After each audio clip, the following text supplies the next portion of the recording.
Alright, make I go sleep, guys. No, wala. Sorry. Do you want to listen to this? Yeah, I'll listen to it.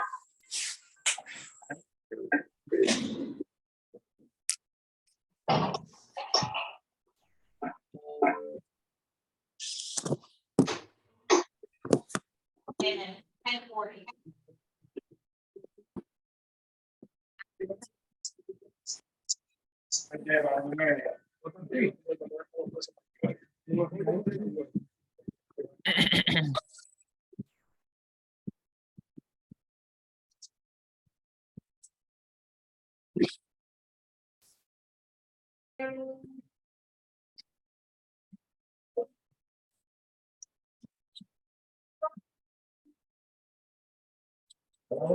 Aquí la marcha abajo.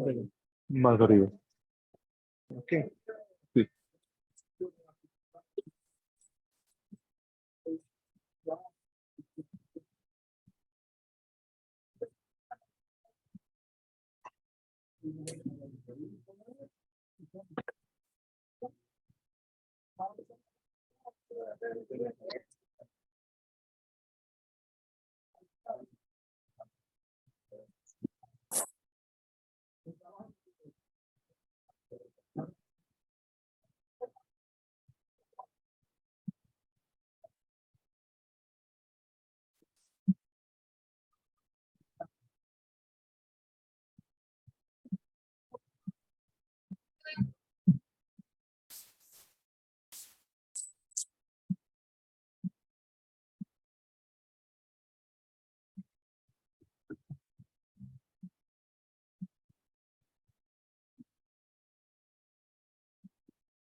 Isn't there for how we used it, called how we've been using it over the past 2 years since our kind of inception.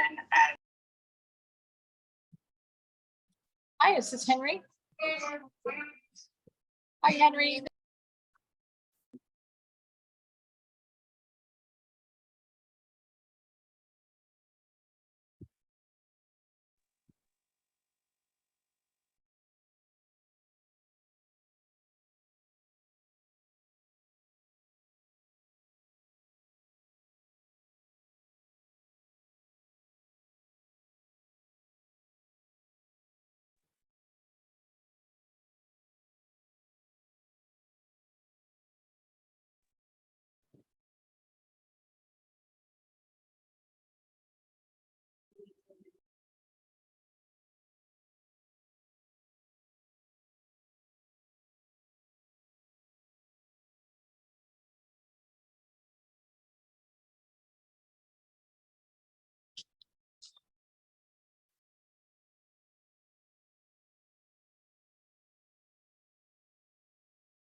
Yeah, I don't.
I'm gonna get some fruit.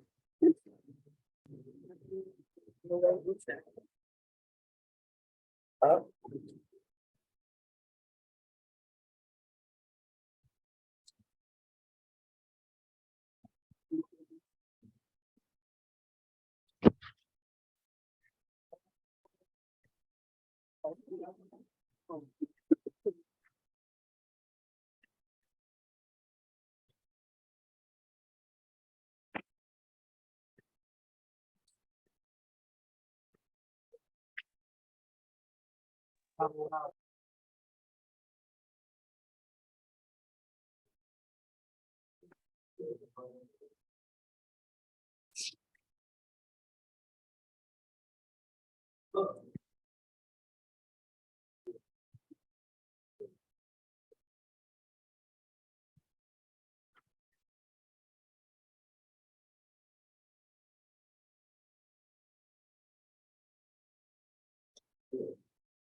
To Harvard.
Showing what last night at the. No, not last night, but Oh, I about that.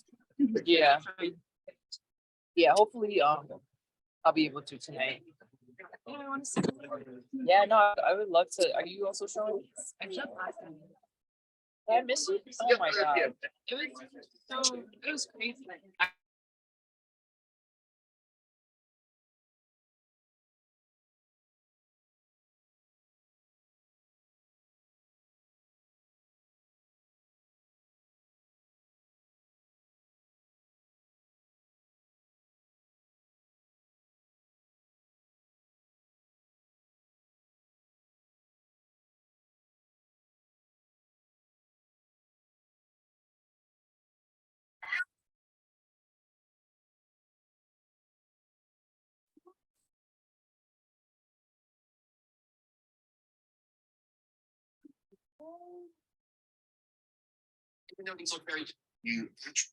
K was never meant as a big retirement plan. A 401k was developed because after the Depression, people were not getting back into the stock market. So they created a 401k to make it easy for the average person to get into the stock market. So you really Boss is always the person that puts up the money.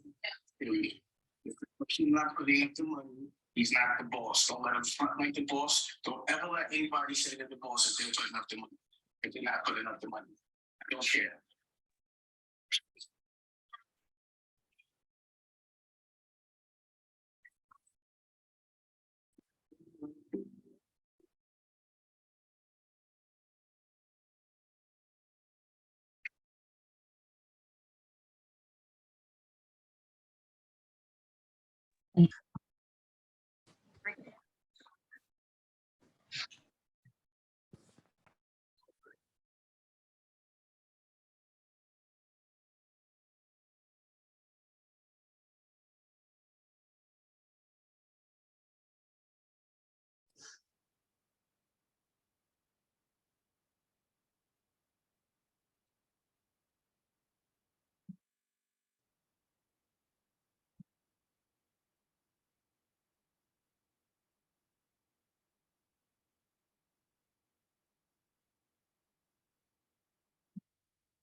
I hear shit.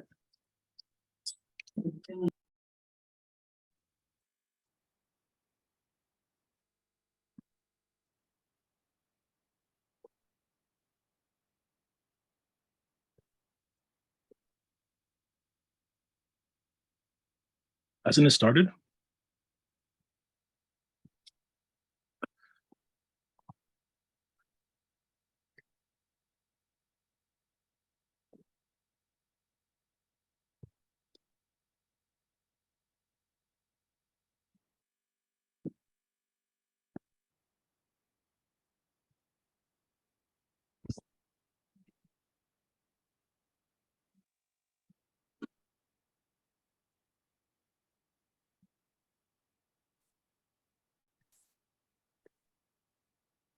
Nigga, start the lecture. Wait, what's wrong with this dude?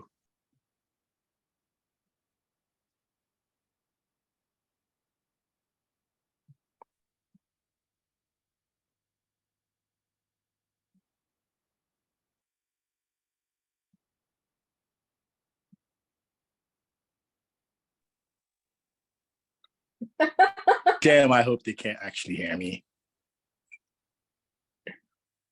You heard it. Yeah, we heard you, dog. Oh, fuck. Oh, no.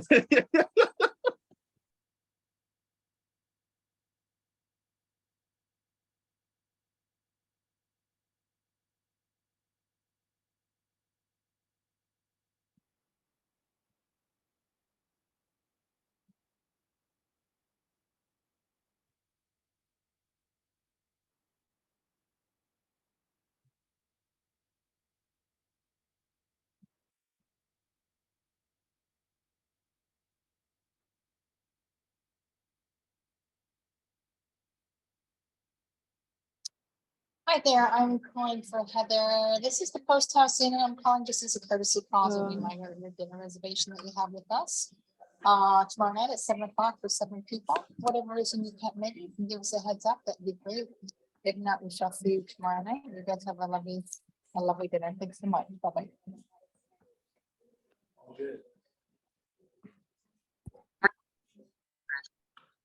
So Sophie.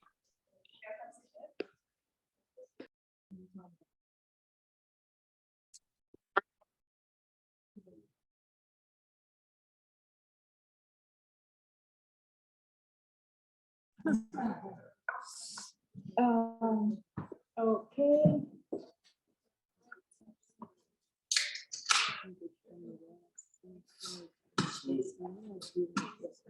I figured before we start yapping up there.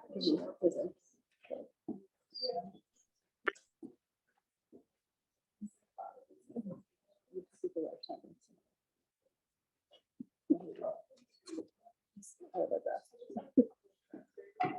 I would like to read that. I know me too. I'm like, if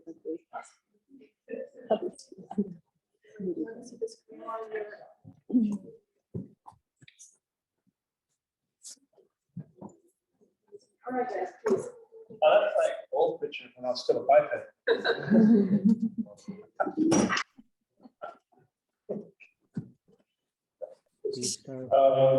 Cool. Huh? Do we do the video here or not? Yes, the video is from here. That's what you want to know, to clip That's right. through the slides here. There's the camera. There's no, you're not gonna, Okay. Yeah. I don't, I mean, you can if you want to, but let's just, Pretty good. yeah. Maybe one thing I'll do. Okay, yeah, just go. Yeah. Please. Yeah, okay. Hello everyone. Welcome to this Tremaine Emory's lecture, and then welcome to me. We'll begin our introduction. Thanks, Chad. Yeah. So Tremaine Emory is a fashion designer and creative director whose work has been celebrated for its innovation, thoughtfulness, and commitment to exploring the Black experience in the United States. He was born in Atlanta, Georgia in 1981.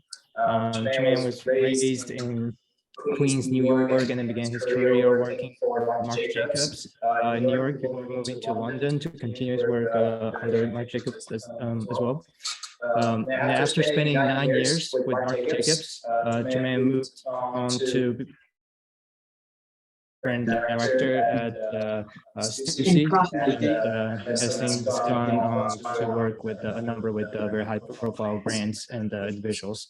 In addition to his work with established brands, Tremaine has made a name for himself with his own brand, Denim Tears, launched in 2019. Denim Tears focuses on Black experience in the United States and explores the role of cotton of African-American history. Tremaine's signature cotton wreath motif has been featured in collaborations with Levi's, which we'll talk about a little bit later. And then his work has been recognized for his thoughtful and innovation approach to fashion. Beyond his work in fashion industry, Tremaine is also a member of the music fashion nightlife collective No Vacancy In, which he founded in 2015. He has also collaborated with a number of high-profile musicians, including Frank Ocean, and has been recognized for his ability to bridge music. Tremaine is also an activist and has used his platform to speak out against the racial injustice and the political brutality. He has organized the protests and fundraisers and has been recognized for his contributions to the community, including being named as one of the Forbes 30 on 30 in 2021. Non-vaccine in was focused by the SI and the Tremaine in 2015, came out from their relationship and shared interest in clothing merchandise style, hosting and DJing parties and events around East London and Soho before deciding to combine all of their interests into a single concept. No vaccine is both the result of their shared ideas and interests and the constantly involved entity that takes on various forms, such as selling clothing, hosting radio shows, and working with artists. As mentioned before, one of Tremaine's talent and objective is to bridge the worlds of fashion and music. So here he helped creating Boys Don't Cry Zing with Frank Ocean in 2017. And then in the same year, he was a part of the Nike Equality campaign to promote diversity, inclusion, and social justice. And then by working with Nike on this campaign, Tremaine further solidified that his reputation as a creative who is not only passionate about fashion and design, but also committed to promoting social justice and equality through his work. In 2019, Tremaine founded Denim Tears. The brand combines fashion with cultural and social commentary, often dressing themes like race, heritage, and identity through its designs and collaborations. Denim Tears stands out for its thought-provoking designs and strong messages. The brand uses various fashion items, including denim jackets, t-shirts, and accessories as a canvas to express the viewpoints and spark conversation about important social issues.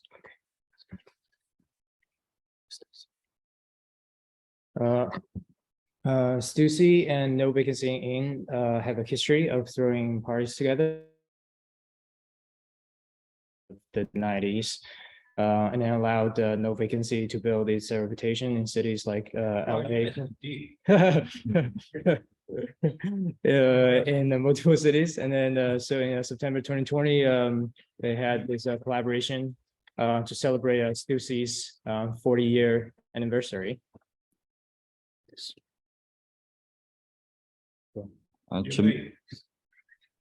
Tremaine has also worked as a brand consultant, collaborating with communities such as Nike and Converse. He has helped developing campaigns, creating design, and advice on branding strategy.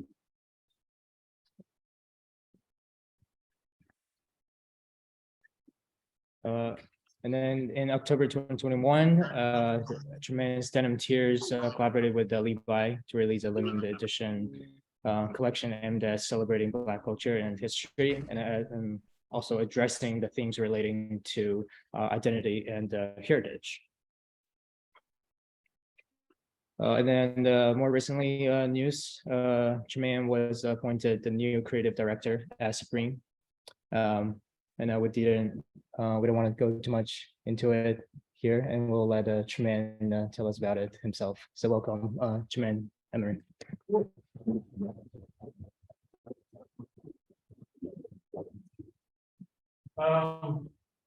Just to get the first thing out of the way, a couple of pictures of me, notice I was standing up, so we'll address that. It's a joke. What's the only thing harder and more expensive than Harvard? Have an aneurysm. All right. In October of 2022, I had an aneurysm, lower aortic aneurysm, that was quite severe. And through the luck of some good diet pills, I survived. And I'm currently been doing rehabilitation to get my strength back in my legs that were severely damaged from the aneurysm. Yeah, that's why I was like, yeah, but it's not the lack of priority. But yeah, so just to address that quickly. But so here's the thing: when I got offered to do this lecture, but I was so honored because it's the Virgil Abloh lecture series. And Virgil, over the last 10 years, became one of my best friends and / mentor. And so to come here and speak under the guise of his legacy is an absolute honor. Yeah. Just I'm so happy to be here. Thankful that you guys are here and that you guys had me. And that you run this program and my friend's legacy, but then in the family. But so then I'm thinking like, okay, what am I going to talk about? Then I'm like, I don't want to sit and just talk about my career, right? Even though it is of an interest to some people, and I wanted to get to the heart of the things I've done, achieved, and persevered through. And I thought the best way to do that was to talk about, firstly, I was going to name this lecture Where They Sat At, because it's a joke. And I'll tell you who they said it. there's a joke between me, Virgil, and our dear friend Aside. And the joke would always be like, where's Aside at? Because it'd be like, things can't start till he's there. And but on a deeper level, I realized, because Aside is also one of my best friends and like slash mentor. So if you're familiar with like Star Wars folklore, Virgil is kind of like my Obi-Wan, and like Aside is like my Yoda. You know what I mean? And also because Aside is really short. So that being said, so imagine that, but like 5'3". And I met him in 2010, and my life has not been the same since I met him. And that's the whole thing. So then I was like, okay, so make a lecture about how these friendships you make with people in your tribe, you learn, you're educated. So like Aside and Virgil were my Harvard, hanging out with them for the last decade. That was my school. And that's how, you know, I found out things about myself and arts and creativity and develop maybe a drive and curiosity further than the one curiosity that I was born with, or, you know, garnered from like growing up in my parents' household. And so I was like, okay, I can talk about that. You know, where's Aside? Actually, even like Virgil, he, you know, everything was jokes, man. This T-shirt, hold on. Yeah. It's finished, yeah.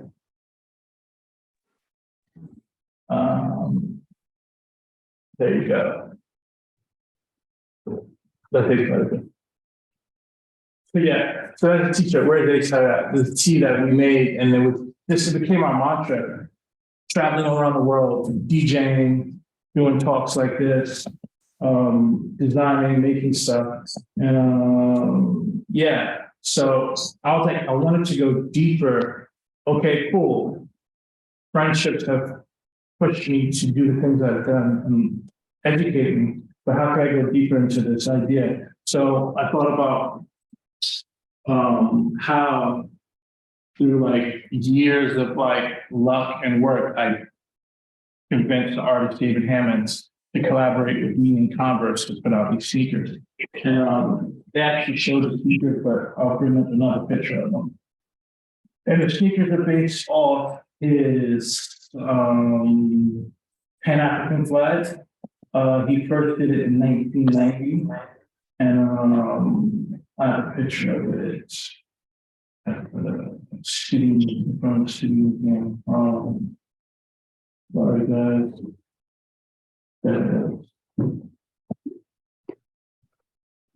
So anyway, David Hammonds, who's still alive, he was someone that I learned about from Aside and Virgil. And yeah, that's his Pan-African flag that he created in 1990. And as you can see with the flag, he took the American flag and combined it with Marcus Garvey's flag, which was the Pan-African flag that was made in 1930 to, you know, blood of African diaspora. The green represents Africa. The black represents our skin, you know. And David combined Marcus Garvey's flag with the American flag. I believe he did that to show the ownership that African Americans should feel they have in this country. That we built this country through being slaves, physically built this country, and this country was built. Capitalism was created by slavery, and we built off slavery. Places probably like the White House, maybe even Harvard, America, built by slaves. And then after we were freed and we lived in Jim Crow America, there was a level period of indentured servitude. And up until this point, you know, still exists. So for me, the Pan-African flag represents owning America and acknowledging what is hidden or not talked about, our contributions to the country. So this is something we talked about a lot. And, you know, David Hammonds is an interesting artist in the sense of, you know, he's anti-art world. even though he's one of the most in-demand artists, living artists in the world of the last half century, he plays these games, like he plays the game with the art world, always taking more than he's giving. And example, like his last show with like Hauser and Wirth. Most artists, when you do a show, the gallery gets 50%, the artist gets 50%. David Hammonds is like, if you want to show me, I get 90%, you get 10%.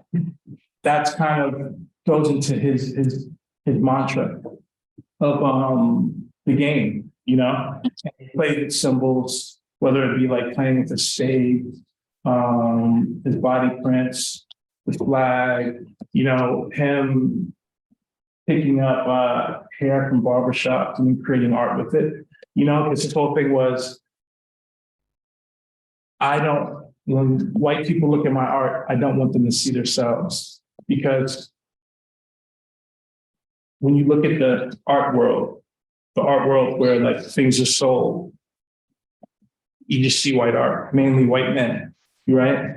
So David's thing was, when you see my art, you gotta see something else. So on and so forth, all these things we would obsess and talk about between the three of us in group chats. But when we're in person, we constantly talk about David Hammonds. And for myself, it became an obsession, his work, and also like a guiding light. And there's this book, which I have here called Blizzard Ball Sale, which became like personally my Bible. And, just to even read a quick excerpt out of it to give you an idea. But the book was written by Elena Pilpovic, who's an amazing person who I actually got to know. And it took her 8 years to write this book because, again, the game, she reached out to David through his art world gatekeeper, this woman named Lois Flynn, and contacted, and David said no. But then she contacted him again and said, hey, what if I talk to your friend? And he was like, And then she would talk to the friend, and then the friend would be like, I got to talk to David, see if I get approval to give you quotes for this book. And then David would say yes. So this was over the course of 8 years of her talking to David Hammond's friends. She built this book, and she got approval, eventually got approval from David and got quotes. And it's the only book that exists that's written, that's not an art book, that has quotes directly from him that he approves. So I became obsessed with this book, and I learned so much about it. My own practice, holding the line, not holding the line, and just knowing that it's all a game when you're dealing. So when you're a Black person and you're dealing with the art world, the fashion world, the business world, anything, it's a game, it's a chessboard you have to navigate to and make choices about how you want to represent yourself, because at every corner you can be used, or you can be disregarded, or you can be misrepresented or misquoted, or your intention can be unraveled, or your intention can be suffocated. And this book, he poses these questions, and he at times attacks, contradicts himself, so on and so forth. So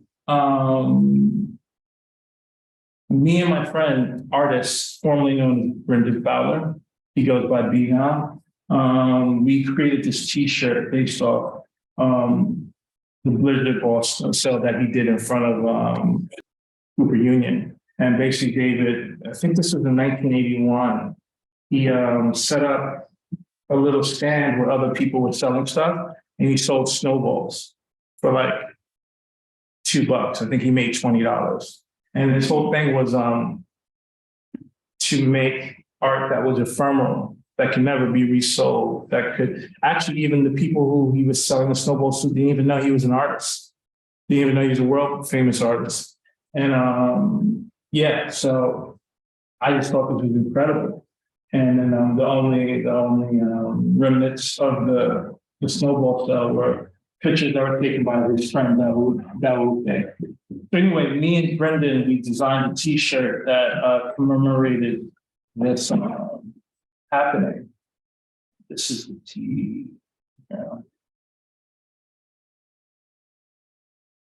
B. I call him Brendan. You can go by Brendan. Sorry, Brendan. B. There we go.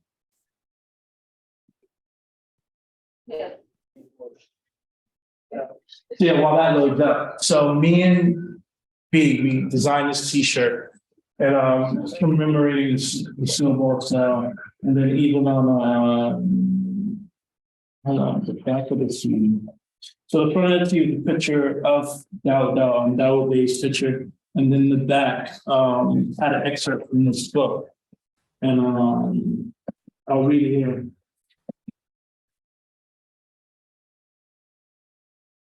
Temporary business ventures. Play the game, but don't believe in it. That much you owe yourself. Play the game, but raise the ante, my boy. Learn how to operate. Learn how you operate. That's from Ralph Ellison. This is David. I told him, and I knew that people couldn't hold him. Hammonds once said of the snowballs that defined David's work at a particular moment. They know it's the fact that no one will ever own a blizzard ball and sell. There's nothing to own. Hammonds underscored this, declaring it a life principle. There's no I bought him. There's no object in the transaction. No one can say I got a David Hammonds on the wall. You're invited over for dinner to see my latest purchase. I'm not into that. I dabble in it, but I'm not into the exclusivity in that European way of art as commodity. Different from how either European art flaunted as its commodity status, or how conceptual art conceived itself contra commodification. Hammond deliberately constructed the conditions for his art to become critical of the entire transformation of the object into traded goods by emphasizing one into another. And whereas Marcel Barthas may have declared that the definition of artistic creativity occurs first of all in the field of distribution, Hammond wagered that more specifically it lies in transaction. Not only has he made a life work of resurrecting the trash and ruin the capitalist dereliction, Hammonds has also repeatedly adopted the so-called black market as his model, creating various temporary business ventures. He makes the commercial transactions, or even specifically the illicit commercial. So we made this shirt, and then a year later, Elena reached out and was like, "Hey, I would love a shirt." And I was kind of shook when she reached out. I'm like, "Am I gonna get?" So we gave her the shirt, and then she was like, "Hey, would you make more shirts? I'm doing a booth selling the book in Basel, and I would love to sell the shirt." And B was like, "Man, we got to press the gas on this thing." The shirt kind of like got like a bit viral, whatever. And we're like, we don't have permission from David. And like the light went off, and I was like, "You're right, B." And we didn't make any more of the shirts. So then years go by, and then a friend by the name of Curtin, Darryl Jackson, was working at Converse, and he asked me, "Do you want to do a sneaker?" And I said, "Yes." And a lot of times when I do these projects, if I don't have the idea right away, I won't do them. So when he said, "Do you want to do a Converse?" which is kind of like Converse shoe, when you think about it, it's like the hallmark of like American. Like when you think about America, Americana, like it's like white t-shirt, denim, and Converse. Nothing more American than that. So my first thought when he said, "Do you want to do a Converse?" I was like, I'm gonna put the Pan-African flag. Because my favorite Converse are the American flag Converse. So I was like, I'm gonna subvert him by making the American flag Converse into the Pan-African flag.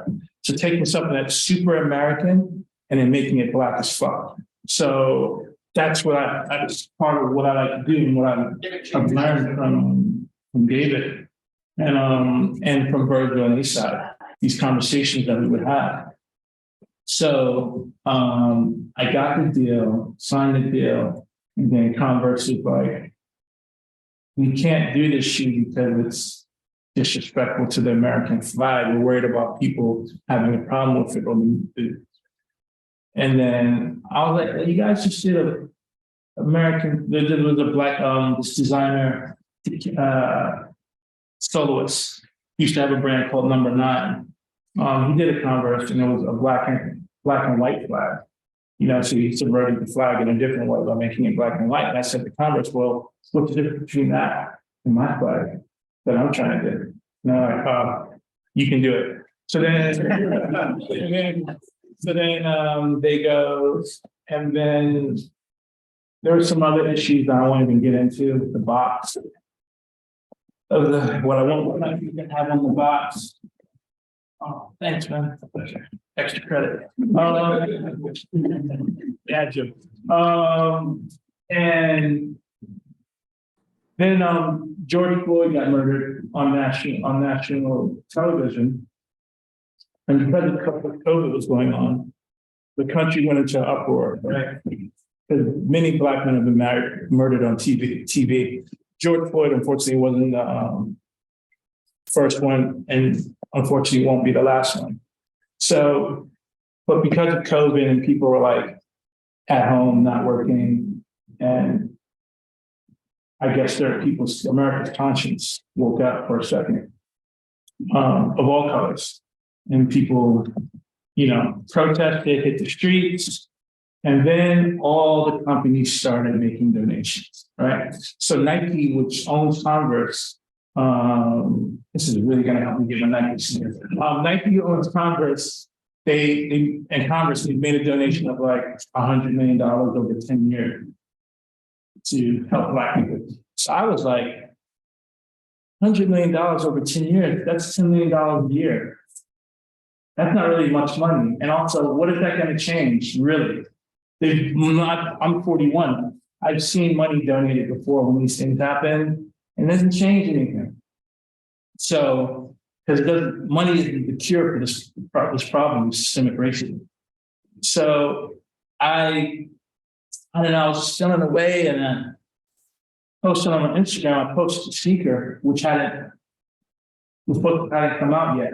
And I posted it, and I was like, I'm not putting the sneaker out unless Congress does more to help Black folk in America, because the money isn't going to help. If brands want to enlist people like me and my color to help them sell their product, you got to really stick your hands in the dirt and come to where we're at and help us. And so that started off a whole conversation with Converse. How do we make this sneaker drop of these Pan-African flag sneakers more meaningful? So conclusion that I came to with them was to donate all the money to Black voters' counts, have them make donations to Black voter counts, but also I worked with Hank Willis Thomas, another amazing artist, happens to be Black, with using the shoe and creating propaganda to in red states. We posted all these posters and stuff to try to instigate Black people and people in general voting, so that Trump wouldn't get in for a second term. So that's what the sneaker turned into that. In the midst of all that, I was on this mission to track down David, and I contacted Elena, and I was like, hey, I got these sneakers coming out, and it's really important to me to get David's permission. Legally, I didn't need David's permission for like the law or its copyright, but I wasn't really concerned with that. I was concerned with my morality of the influence that he had on me and my private friends, and I wouldn't want to put out the sneaker if he wasn't okay with it. So Elena was like, well, it took me 8 years to write this book. When's your sneaker coming out? I don't know if you're going to be able to get a response from him in time. I was like, man, it'd be great if you could just get me in contact with him. So she was like, I'll put you in contact with Lois Flynn. So Lois Flynn is a nice old lady who is an art collector, New Yorker, and she is David's like art world gatekeeper. So Elena was like, man, I'm going to connect you to her. She's going to call you. She's going to be very curt. and she's gonna be like, how can I help you? What do you want from David?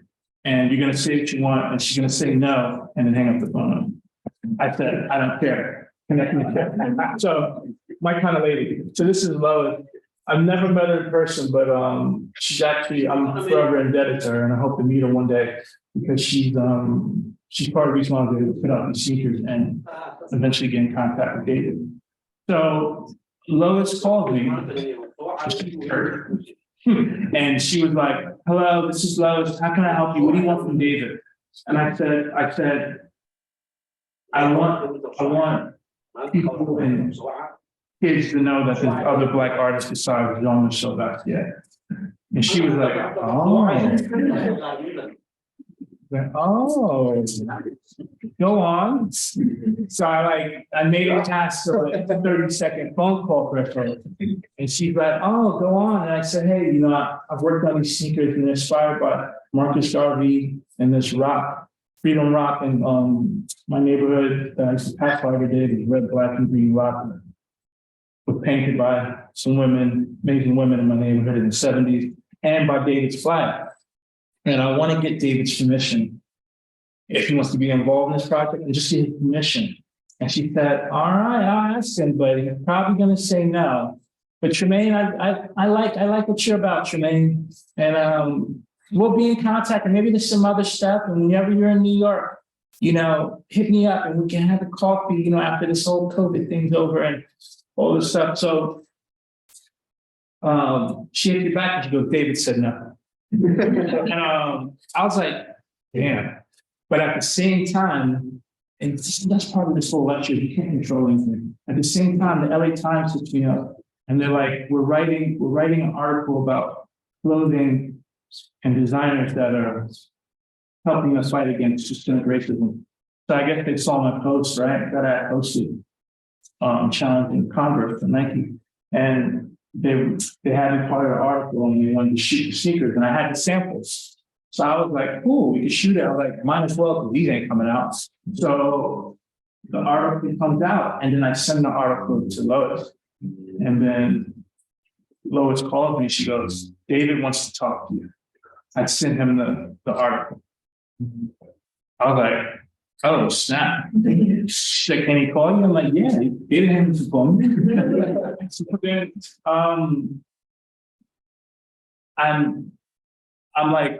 I'm at this, like, I'm staying on like this ranch for like 6 weeks of COVID. I was like, you know, called the Gold Coast. And staying up there, and then my phone rings the morning, and the phone rings and said, you know, like now with phones, when an unknown call, it tells you the first thing. It was like David Hammonds. And I'm like, I'm looking at my phone, David Hammonds is calling me. So I pick up and he goes, hey, this is David. Super like, dope. This is David. I'm like, hey, Mr. Hammond, thank you for calling me. So tell me, what's going on with these tennis shoes? And I said, well, nothing, because you said they can't. You said they can't. You're not giving me approval. He's like, yeah, but tell me about it. I said, well, I designed these sneakers and I was heavily influenced by your Pan-African flag, and I wanted to subvert the American flag, and the American flag Converse is in way you just subverted the American flag. And he goes, don't you think that's plagiarism? And then I was like, oh, he's coming for my neck. So I was like, well, I'm studying. I've been obsessed with this guy's work for like years. So I go to him. His first works were body prints. And he did these body prints. And quick history lesson before I let you know my snapback to him calling me a plagiarist. So these are these body prints, which he would make with grease. And these were his first work. And they sold really well. And stopped selling for that reason. So then, but the body prints didn't come out of thin air, because nothing comes out of thin air. Every single piece of art you've ever seen, piece of clothing you've seen, it is inspired by something. There is no inspiration born out of nowhere. So anyway, he was inspired as he has been quoted, and he's even done a thing at the moment with Yves Klein by this artist, Yves Klein, which I'm going to show, who did body prints years before David. And then, so you see there, so David was heavily influenced by the color blue, Yves Klein blue, people refer to it, but also by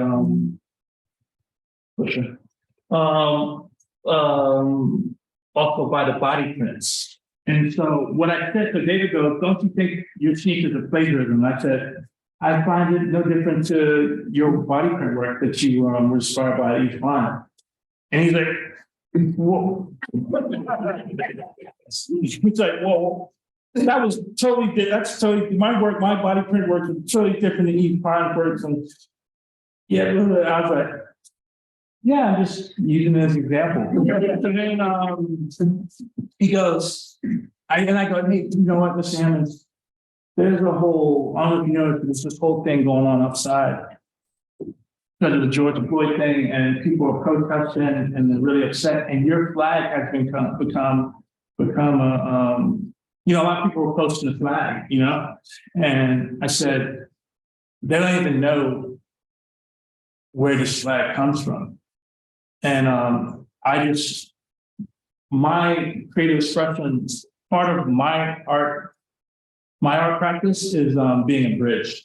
I see myself as a human bridge between pop culture and the things that I'm seeing. For whatever reason, you know, I've garnered this attention through my work, through associations, artists and brands I've worked with, and, you know, other like reasons, just like I have attention of young people, and it's like a quicksand, not quicksand, it's like a, one of those things you turn and sand starts dripping. It's hourglass. So I know I only have his attention for a short amount of time. It's gonna run out and no one's gonna care. And if it happens to artists and all period, like someone new is gonna come up, a younger version of Tremaine, and it's gonna be amazing, and they'll be probably smarter and better and cooler. But right now I have this attention, and what I choose, I try to do is be a bridge of information. So I said to them, I said, hey, I just want people to know who you are, know who your artists, know that Basquiat isn't the only Black artist. You know, when I learned about David Hammonds, I was upset. When I learned about Isai, I was like, why did I never heard this guy before? Why am I only told that Jean-Michel Basquiat's the zenith of Black art? When there's Carol Walker, there's so many artists, Black artists, you know, males and females that are out there that don't get shown, you know, don't get talked about. And I was pretty upset when I learned about David because I was in my 30s when I learned about him.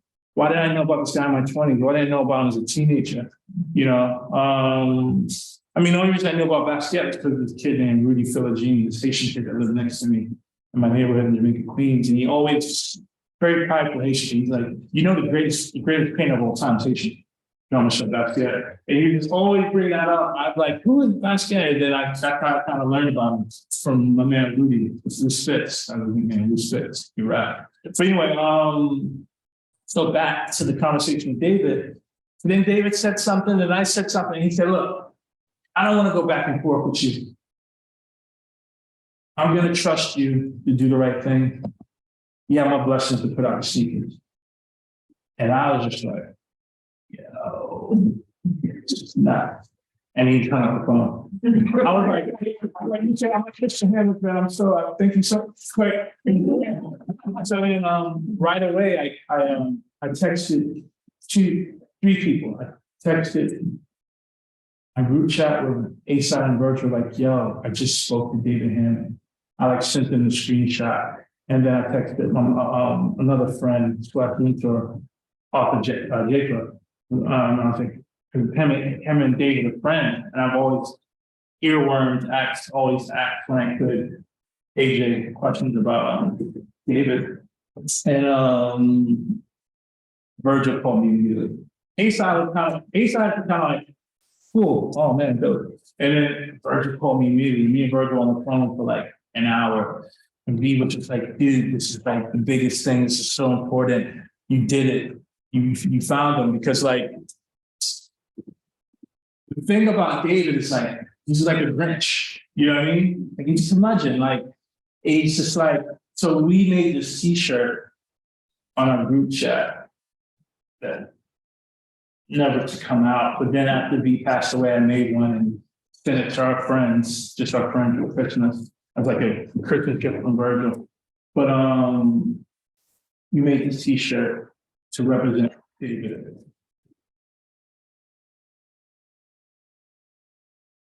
Yeah. That's a T-shirt we designed. The Grinch on the front and the flag on the back. But it really represented him. He's like the Grinch of the art world. You know, like, all right, I'll do a show with you, but you're giving me 90%. You get 10%. You know what I mean? And yeah, that was like our little inside joke T-shirt. But anyway, so I was on the phone with like Virgil, me and V were just waxing poetic, complicating about it. And he's just like, yo, bro, next sure you gotta get him. So V was such a man. V was just like, you gotta get him in deeper. He's like, you understand how big this is, Tremaine? He's never done a collaboration with anyone. There is no David Hammonds merch out there with anything. You know, like with a million basket t-shirts, a million Picasso t-shirts, whatever, a million Harvard t-shirts. Anyway, I'm like, yeah. So then I got off the phone with V, then AJ called me and he just said to me, I'm very happy that David called you. And then I told him the whole thing about plagiarism and this and the third. And then AJ said, man, David didn't ask Marcus Garvey for Marcus Garvey to say for permission to use the Pan-African flag. He said, Tremaine, just focus on your intention. Is your intention pure? Doesn't matter what David says, doesn't matter what I say, doesn't matter what England said. What was your intention of making sneakers? Said it's very honorable of you that you wanted his approval, but the approval is in your intention. And that's something I learned from AJ that I'll never forget. Intention is everything. Beyond what people say is right or wrong. And people always gonna have opinions on why you do things in your work. So I think that's the end of the story, right? So then the sneakers are coming out. They come out. They do all right. They sell. We donate the money. But there's sneakers left over. You know, they didn't all sell out, but they're selling. I get another call from Lois. Hey, Tremaine, David wants some sneakers for his grandkids. So I went from you can't do the sneakers you plagiarizing to hook up my grandkids. I'm like, cool. So they give me the address and it's like some woman Hammond. So it's like his daughter. I send the sneakers. Lois, then I get another call from Lois. Hey, Tremaine, David wants his name. He wants to know why his name isn't on the sneakers. I said, I wanted to involve this. She's like, David's gonna call you again. So then I get a call from David. Hey man, what's up? I'm like, what's up? He's like, why have my name on the sneaker? I said, I wanted you involved in any way you wanted to be involved, Mr. Hammonds. I love. He's like, all right, yeah, can you put I think that whenever the sneakers are sold from now on, my signature or something should be on there. I said, sure. And then he was like, I'm gonna send you a drawing of how you should put it on there. So whenever you sell the sneakers, it has my signature on it. I said, cool, do you want me to connect you or your lawyer or someone to Converse so you can get paid? He's like, no. I didn't want you to do it. And then I was like, okay. And then I said to him, and this is the important part of this whole lecture, besides the whole friendship thing, learning from your friends, hang around your friends as much as possible that you love, that love the same things you love. That is your guide in life. But the other part is, I go, Mr. Hammonds, I want to thank you so much for, again, your artwork and your contribution to the artwork. He goes, if you like my artwork, buy it. But then he goes, but you'd have to sell a lot of sneakers to perform my artwork, wouldn't you? Wouldn't you? And I said, yeah, I would. And he would start laughing. No longer stoic, he cackles. So then he goes through it again, and then we talk some more, and then I go, I just want to thank you again. He's like, just buy my artwork. And hung up the phone. And that's the last thing he ever said to me, buy my artwork. And so then, you know, actually I'll tell this part and then I'll show the picture. Well, I'll show the thing. But then, like a week later, I get a text message from David Hammonds, and he sends me this text message.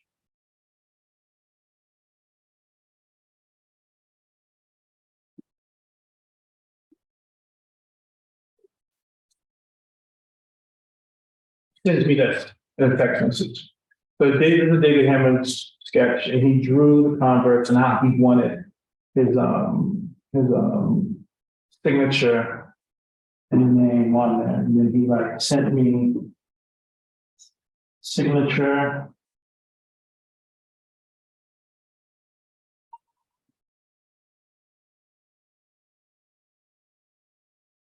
And then that's my production team, and then voila. We took the remaining sneaker, and then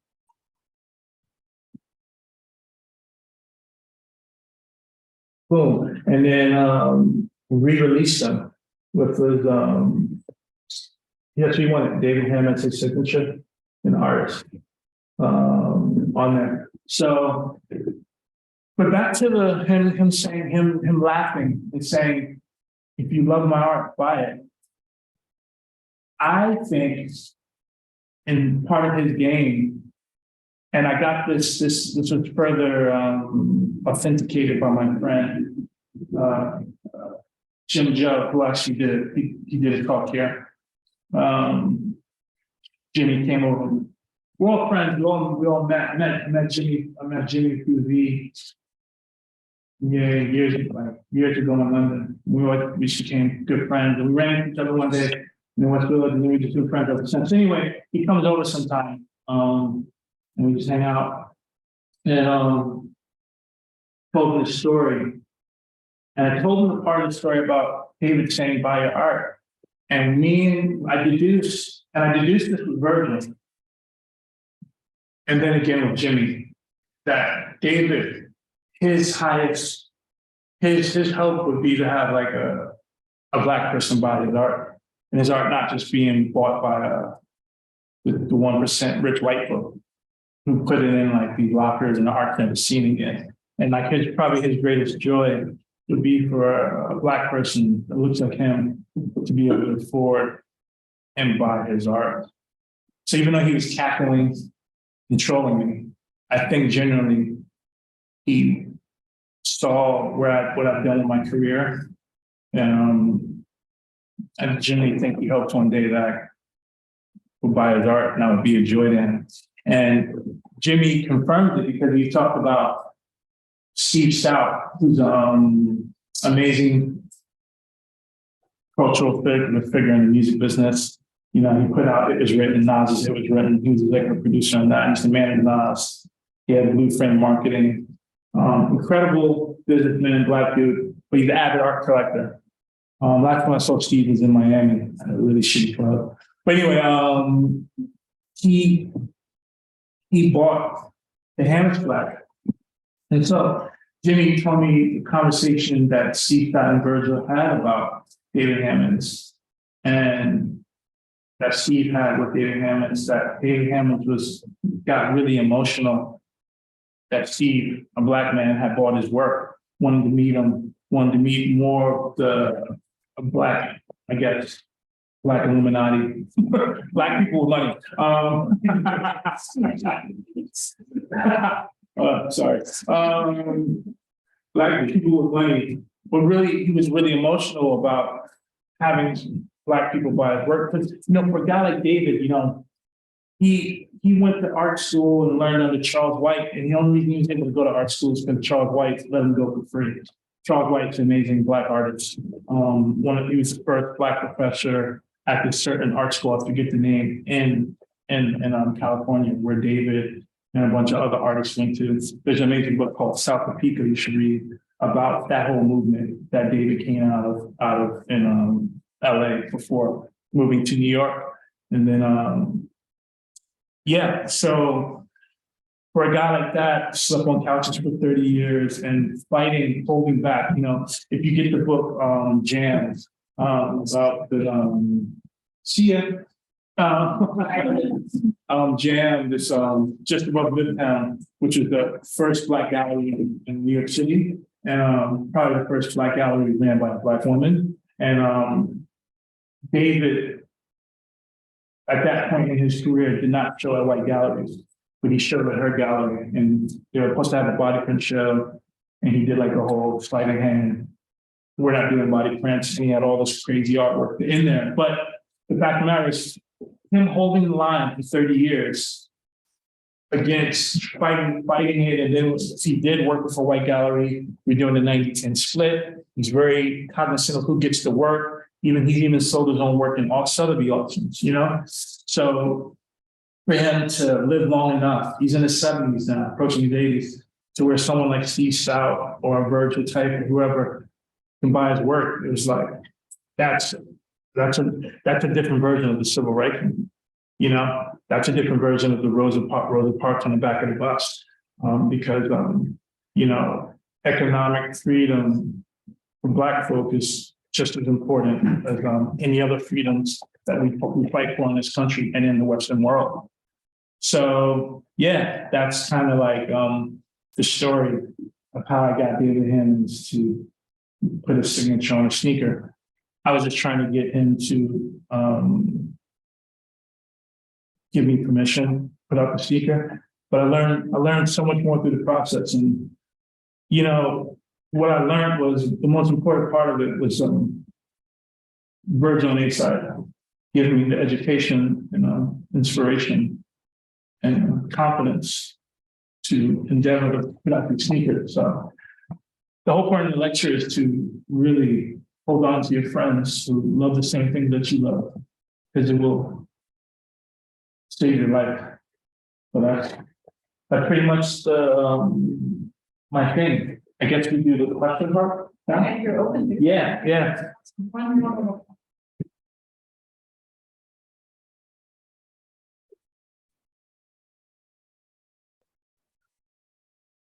I know there was one line, but I'd love to start with in person, so feel free to just speak up. Okay.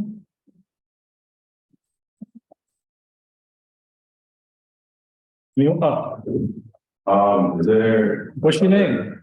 My name is Charles. Charles, nice to meet you, man. Nice to meet you too. We met before. Yeah, sick. We took pictures on sneakers. I did. What kind of sneakers you on? They had smiling faces on the toe. Oh yeah, cool. It was cool. That happened here. That happened on the Harvard. No, it's in New York. Oh, sick. Anyway, but Yeah. Yeah. Is there like any other sort of dream company that you want to work with? You've done so much, but like it could be an institution, company. Like what else would you be looking forward to? I got a younger brother named Tremaine Emory. I'm looking forward to open up a bakery with him called Sherlin's Bakery. That's like my dream. My mom was an amazing cook and baker, and she got this cake. That's my favorite cake. That the only person that knows the recipe is my little brother, Torrin.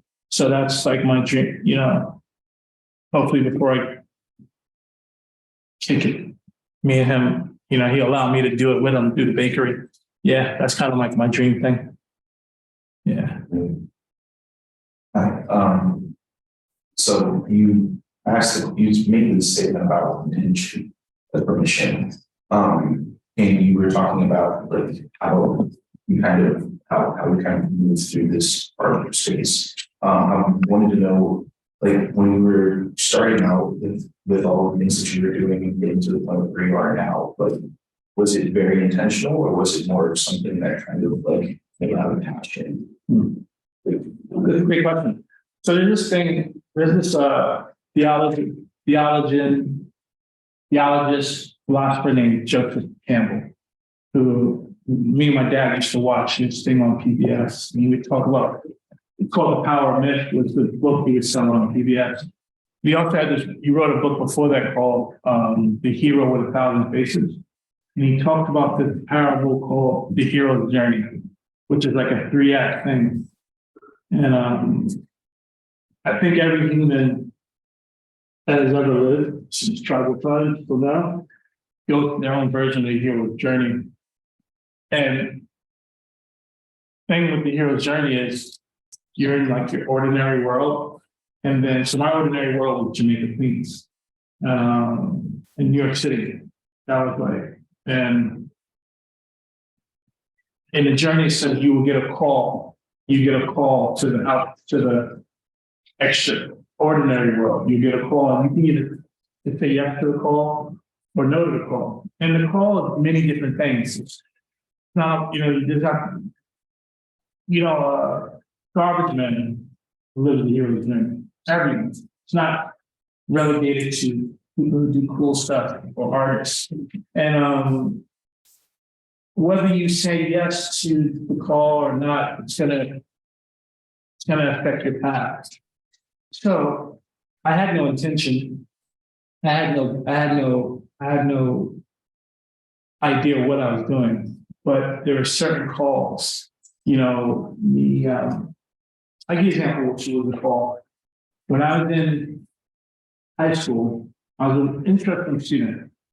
I was in like AP history class, and I was in like remedial math. And I'd be in and out of these classes because my grades were false, and I'd kicked out of AP English, and then whatever. I just coasted through. That's why I didn't go to Harvard. And I had this teacher named Mr. Bass, who was incredible, and it was AP history class. And part of the class was to bring in the New York Times. And I came to class and I didn't have it. He said, Emory, why don't you have the New York Times? You're not able to participate in this, what we're doing today. I said, they don't sell the New York Times in Jamaica, Queens. So I was kind of cocked up on them. They don't sell the New York Times on Palmer Boulevard. He said, there's a reason why they don't.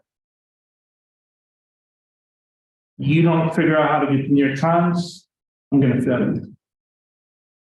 And I learned, that's one of the pivotal moments in my life. That was one of the calls on the hero's journey. And I could have chose to be like, fuck this white guy. He don't know what I've been through. He don't know where I'm from. Ain't no New York Times. I ain't got time to go to the white neighborhood, pick up the New York Times, and then come back to Jamaica, Queens, and go to Thomas Edison to appease your class. Or I could have been like, yeah, why don't they sell the New York Times in Jamaica, Queens? Why don't they sell the New York Times at the bodega where I'm from? How does that tie into the conditions that my neighborhood's in? Maybe there's a link here. Maybe he's trying to tell me something. Maybe I'm gonna tell my mom, we gotta go to the Bayside, Queens and get the New York Times. And then you gotta drive me back to school. And that's what I did. And I still read the New York Times today. And I'm not saying New York Times to answer, but I think that was a call. It says in the hero journey that people appear in your life and you can choose to listen, to learn, or not. And so I think situations like that, it's the people, it's not me. That's why I like, you see like, I got like stuff in the permanent collection from that, couple of things I designed. Those aren't my items in there, it's my tribe's items. That's A-side's achievement as well as mine, or my friend Ferris, or my friend Chris, or Mr. Bass. It's an amalgamation of all the people who have inspired me and taught me, and then I filter it and then create things. So yeah, I've had no intention or path. It's just answering calls or not. I think that's the answer. For me, your question. Anyone else? We also have a question from the chat.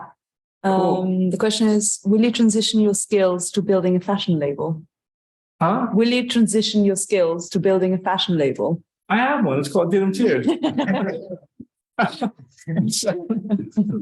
Which then got posted as well. Yeah, that was it. Anyone else here? Go ahead. Yeah, I'm Darren. Nice to meet you. We also actually met from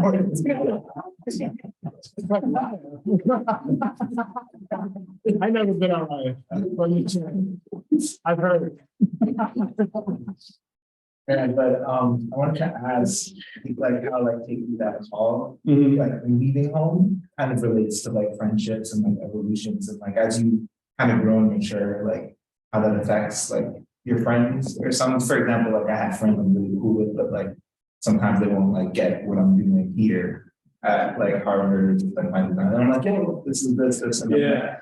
just thinking about like how like the leaving and coming back and our relationships and how you're navigating that, and also how your work relates to, you know, the people you grew up with. It's a great question. I'll tell. Again, I answered the question a little story. So, like, born in Georgia, we moved 3 months old. We moved to New York. We lived in Flushing, Queens, till about 8 and 9, and then we moved to Jamaica, Queens, which is like predominantly Black neighborhood, post crack epidemic situation. I'd be post crack. And then yeah, the only white people in the neighborhood were the cops. So anyway, like I love my neighborhood, learned so much from it. I wouldn't change a thing. But I was curious, and then that curiosity started with my parents. On the weekends we go to the city or go off my borough to do different things. And my mom would be in the newspaper and she'd see stuff and she'd take us to it, like whether it's like going to museums and going to see like free concerts in Central Park or whatever. So anyway, once I became of age, I'd start traveling on my own, hopping on the E-train, take it all the way almost to the last stop, take it to Jamaica Station, the first stop, and I get off at like West 4, open up a Village Voice, see what's going on, and I just get into stuff. So my friends, a lot of my friends that I grew up with, be like, "Why do you go out and hang out downtown? There's gay people there." They'd be like, "White people don't want us there. The food's more expensive there. The Gap prices are more expensive in the city than there are." It's just like all these fears, and their fears are valid. Some of them are valid. They're like, I don't want to go to, I don't want you to see Tremaine. We go to the store, they're gonna follow us. And I remember saying, I said to the guy, I said, my dad told me, you go to the store and someone's following you to steal. You ain't stealing, you're just wasting the time, right, Tremaine? That's how my mentality. And I'm not saying my mentality is right or wrong, but it's just like, I could never let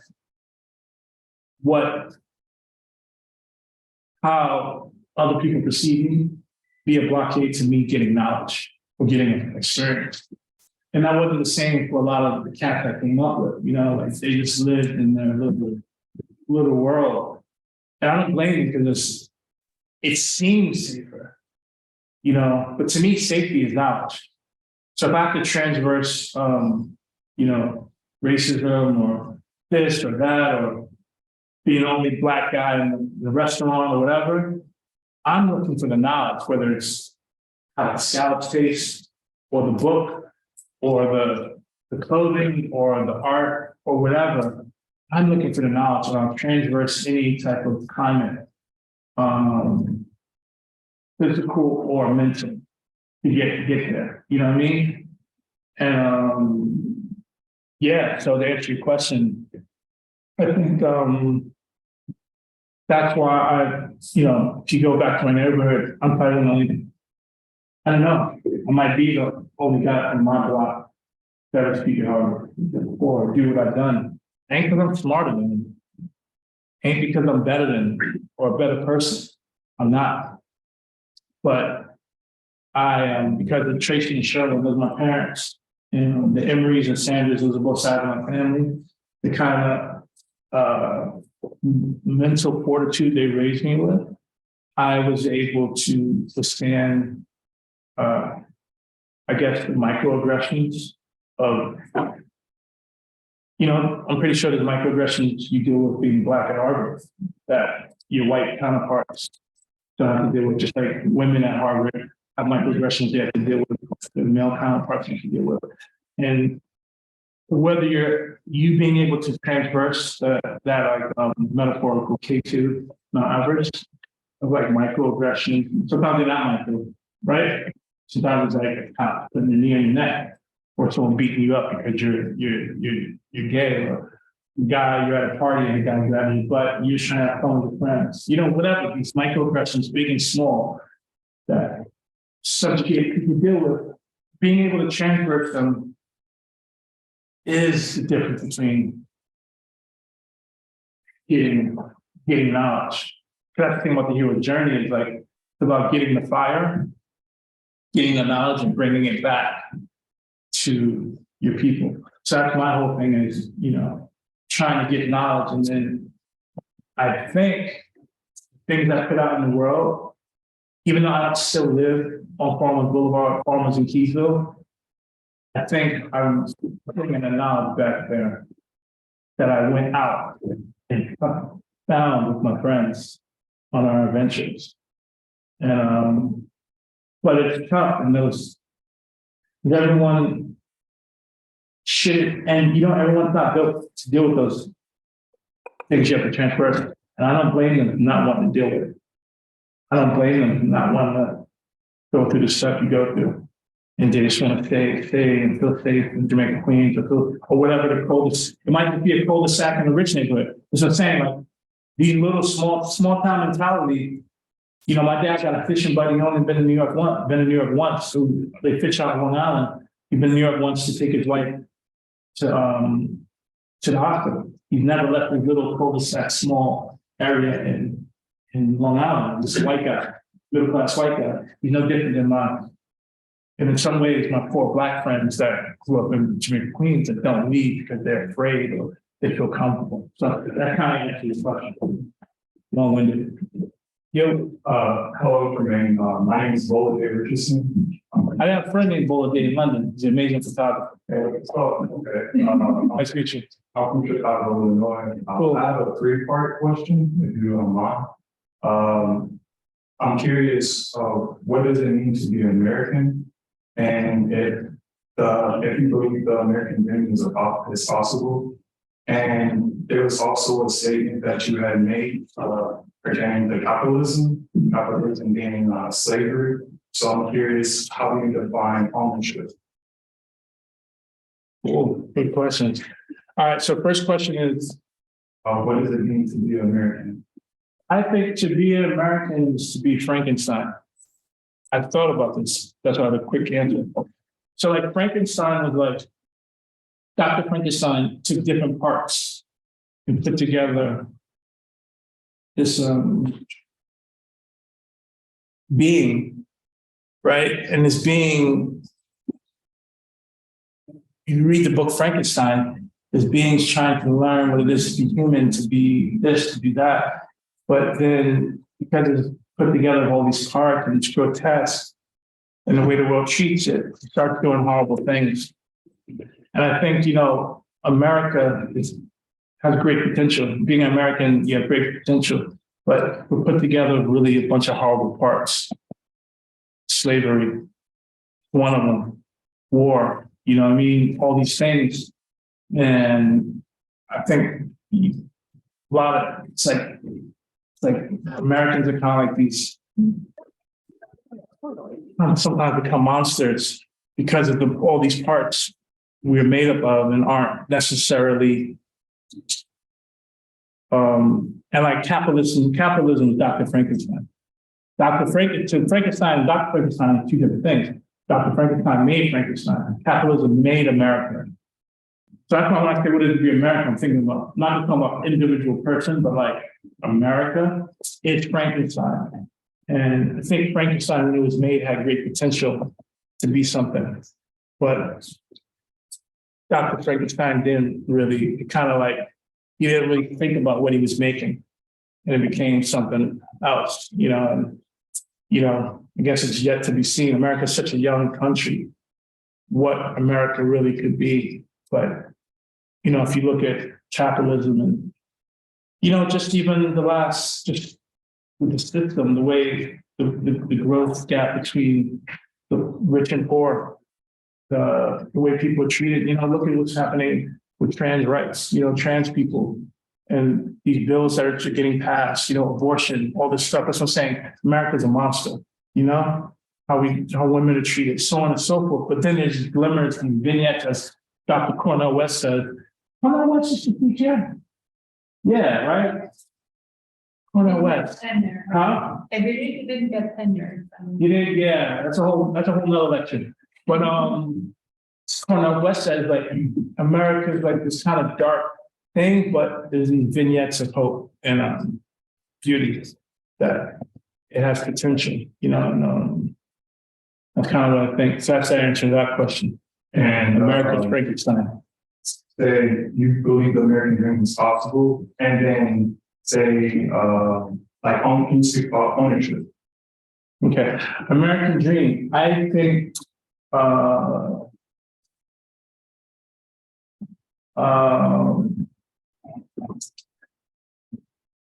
American dream is just like a slogan, man. It's propaganda, you know? It's like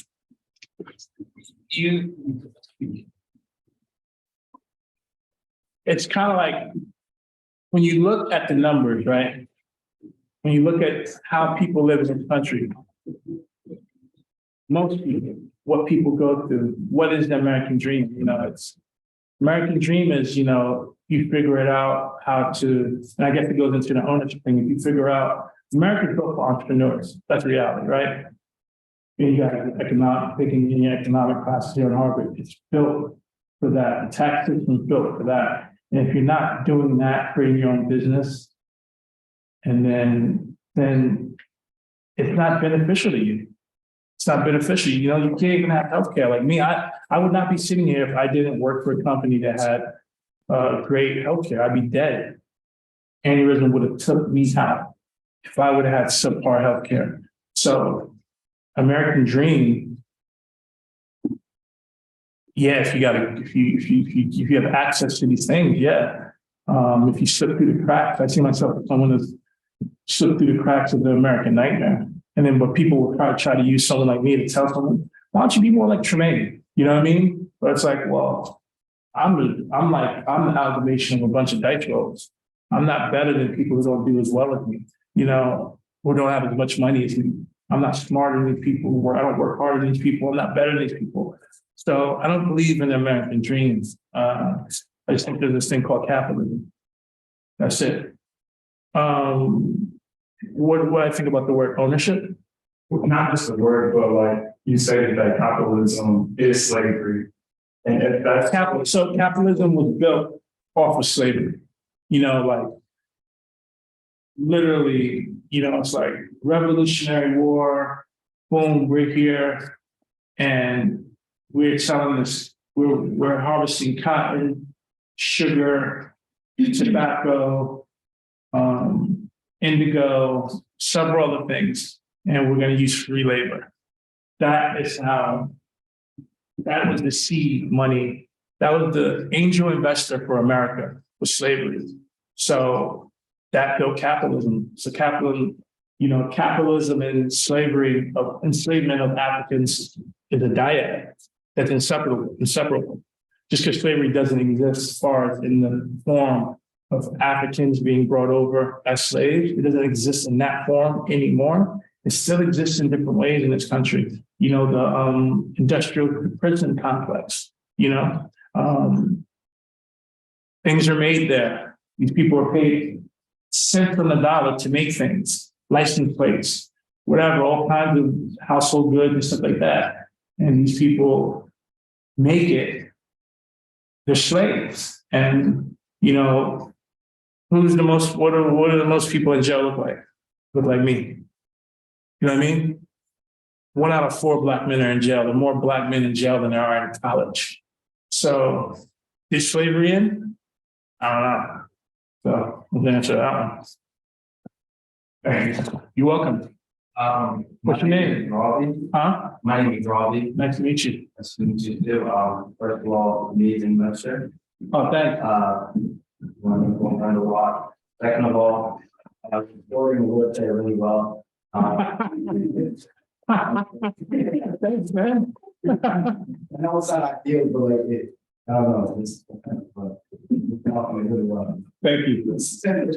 And, so yeah, I'm from Cambridge, I've been here, and one of the things that I really liked about what you said was how, your intention. You can never really go wrong, you don't really have questions about it. And then also like about leaving home, like it's very important for kind of building yourself up and being going. And I guess one question, if I answer that would be just if there's one thing that you learned about Virgil, I would say that what would that be? Good question.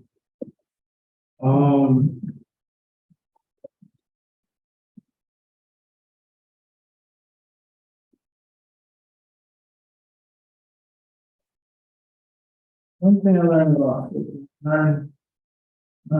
Virgil.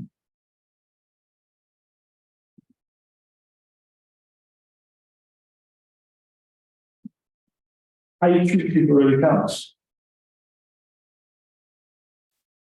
More than anything. Yeah, I knew that, but he reminded me. He reminded me that how you treat people really counts. And I got it. Yeah.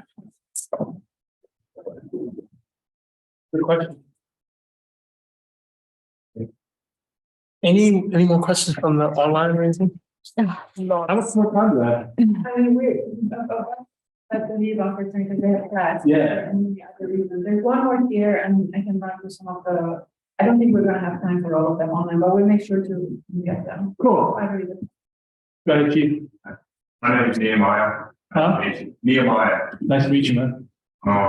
So sort of in your talk, you talked about like this idea of maybe the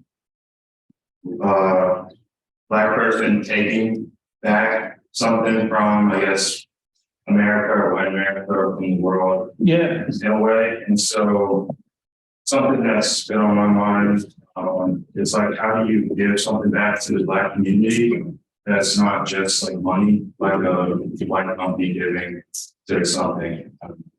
Yeah. How do you give something back to the Black community? What's the last question from Trump?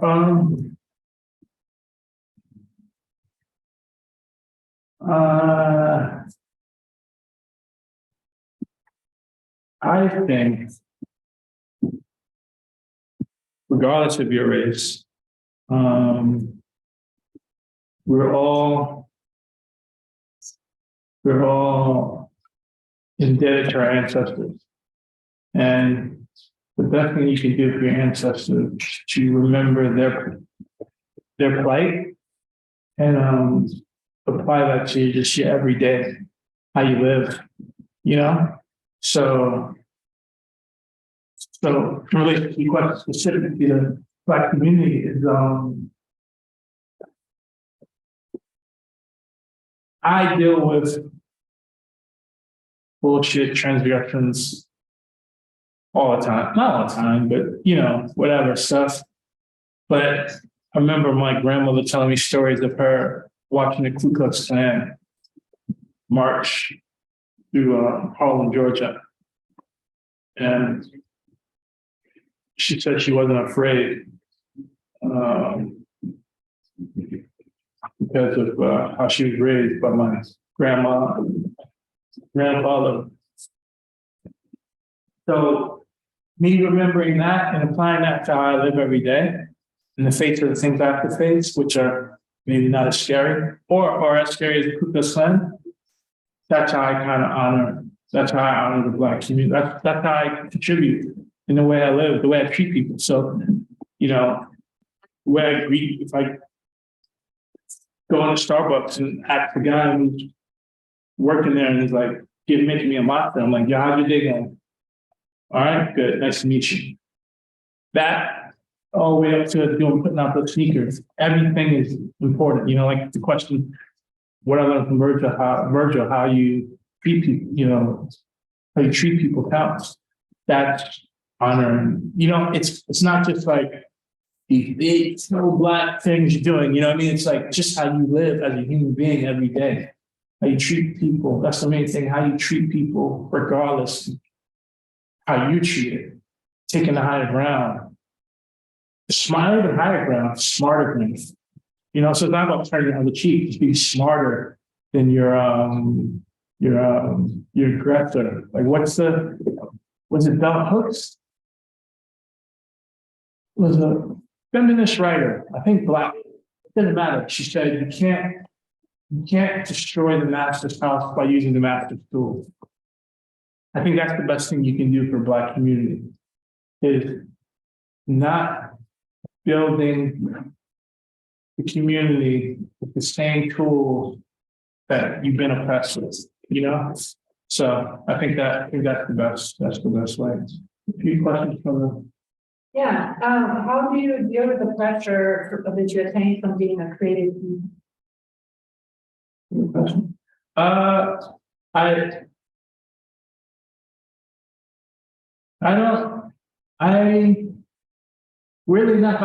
don't feel pressure so much when it comes to the work stuff or creative stuff or get nervous doing a talk or whatever. It's like, to me, pressure was like living in Jamaica, Queens, and my barber, he's the first Black businessman I knew of my like age, and he opened his own barbershop. And like within like a year or so, he got killed. You know what I mean? They came and robbed him. This is my neighborhood. It's like around the corner from my house. Only barber to cut my little brother's hair. He had been cutting my hair for almost forever. Raheem Graves, good dude. But to me, that was pressure. Like Raheem wasn't a street dude. He wasn't into no bullshit. He was just a dude raising his daughter, taking care of his mom. His mom had MS, take care of his daughter. And, you know, he got killed trying to run a business. So the only pressure I ever felt was trying to get out of that neighborhood before my number got called. Everything else was smooth sailing. Except when I had the aneurysm. That was rough. That reminded me of Jamaica, Queens. All right, one more. Does the environment affect your work at all? How do you reconcile the waste of fashion and clothes with your creativeness? Man, great question. It does, and I'm a part of the problem. You know, when I first started doing Tears, I had delusions of grandeur. All the clothing was made on vintage garments, sweatshirts, or sourcing from my homegirl Jenny. Please and thank you. We sourced the sweatshirt from her. The denim was vintage denim. But again, you know, doing the whole late capitalist tango, it wasn't sustainable for me at that time to my business so I can pay my employees and run the business to do it that way.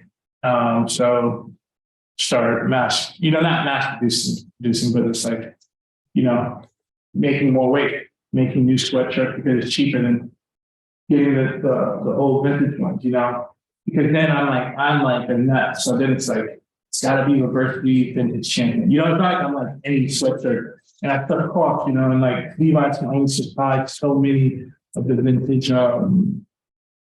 jeans that meets their criteria. So to meet demand or I make more waste. And what is my excuse? I have no excuse. I'm part of the problem, but also it's a zero-sum game. But also, I think part of the solution is getting the story out, you know? So like this book, my Bible, it's waste, right? A tree had to be cut down to make this book, but this like what's in this book's really important. So I think my jeans that are the talisman I created, the cotton reef, think it's kind of important. I think it's beautiful to see thousands of people wearing, of all colors, wearing a jean that's based off the birth of this America.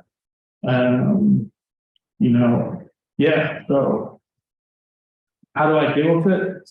I'm not doing a great job for it, helping the environment. I'm adding to the problem, I guess.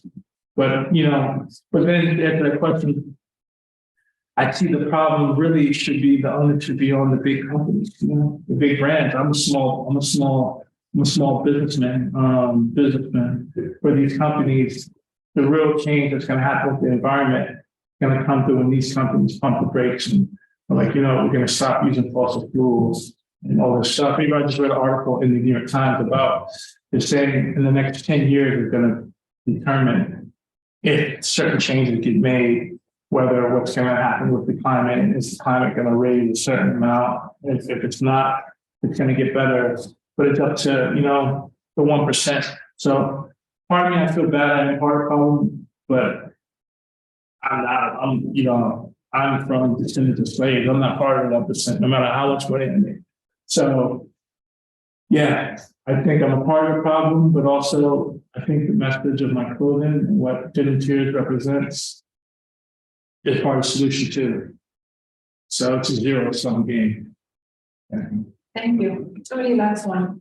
You've inherited the Pan-African flag iconography symbol within your work across many forms over the years. How do you balance registering this iconography with your current and future work without the risk of over-aesthetic? Man, that's a great last question. I think about this all the time. I'm like, damn, man, am I going to use the flag again? Yeah, this is what I think about late at night. I'm like, damn, am I going to use the flag again? And the answer is yes. You know why? Growing up,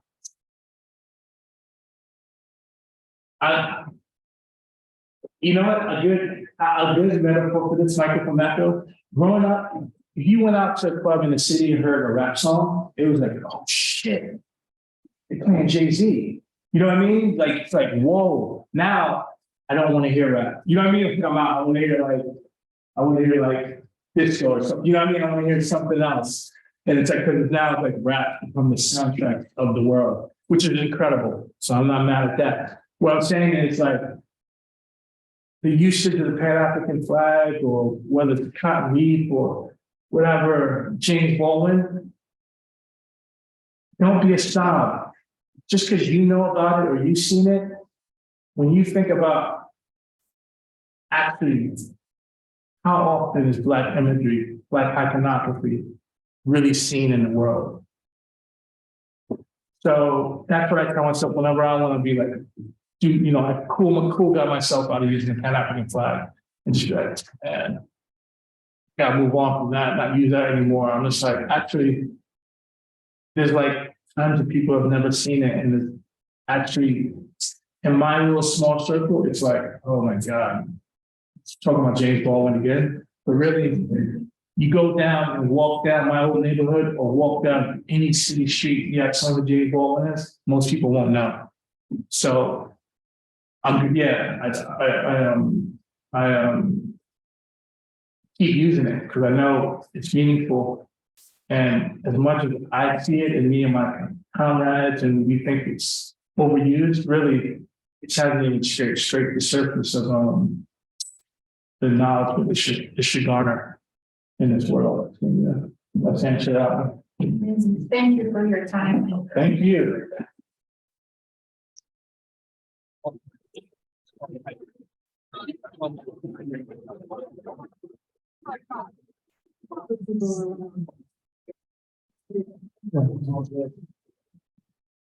Yeah.